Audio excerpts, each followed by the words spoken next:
Hello everyone, আসসালামু আলাইকুম। বন্ধুরা, আমাদের কাদা চাষ এখন বর্তমান শেষ হয়ে গিয়েছে। এজন্য শুকনো চাষের জন্য প্রস্তুতি নিতে হবে। তাই আমার ফালগুলো আমি বের করে দেখছি বর্তমান কী অবস্থা। তাই আমার শুকনোর ফাল দিয়ে শুকনো জমি চাষ করা যায় কিনা, কি নতুন ফাল কিনতে হবে। বন্ধুরা, আপনারা ফাল দেখলেই বুঝতে পারবেন। বন্ধুরা, এগুলো হলো কাদার ফাল, অর্থাৎ কাদা চাষ করে খুলে এইভাবে বক্সের ভেতরে রেখে দিয়েছিলাম।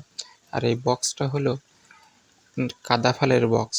নতুন ফাল কিনেছিলাম এক সেট, অর্থাৎ আমার গাড়ি কেনার বয়স এই হলো 4 বছর। 4 বছরে এক সেট ফাল আমার নষ্ট হয়ে গিয়েছে। আর এটা হলো সামনে আগামী বছর কিনা ছিল, অর্থাৎ এই 2 সিজনে, অর্থাৎ 1 বছর হয়েছে এই ফালটা কেনা। এই ফালটা হলো রয়্যাল গোল্ডের ফাল, কাদার ফাল।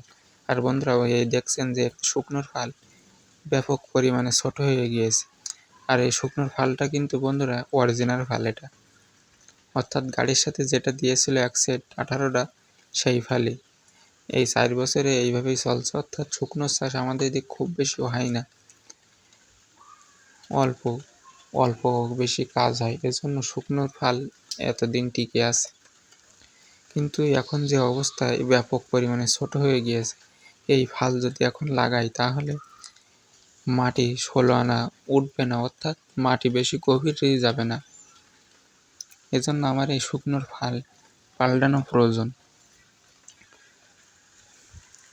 বন্ধুরা, কাদা চাষের ফাল এটা দেখেছেন, মাথা কি পরিমাণে হুল হয়ে গিয়েছে।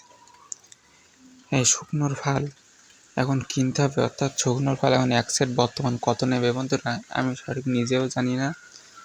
আমি যদি কিনি বন্ধুরা, অবশ্যই আপনাদের ভিডিও করে সেটা দেখাবো এবং এক সেট ফাল কত নেয় সেটা অবশ্যই আপনাদেরকে জানিয়ে দেব। বন্ধুরা, আমাদের ভিডিওটি যদি আপনাদের ভালো লেগে থাকে তাহলে অবশ্যই লাইক, শেয়ার ও কমেন্ট করবেন, আর সাবস্ক্রাইব করে আমাদের সাথেই থাকবেন। ধন্যবাদ। আর আপনারা কী ধরনের ভিডিও চান তা অবশ্যই কমেন্টে জানিয়ে যাবেন।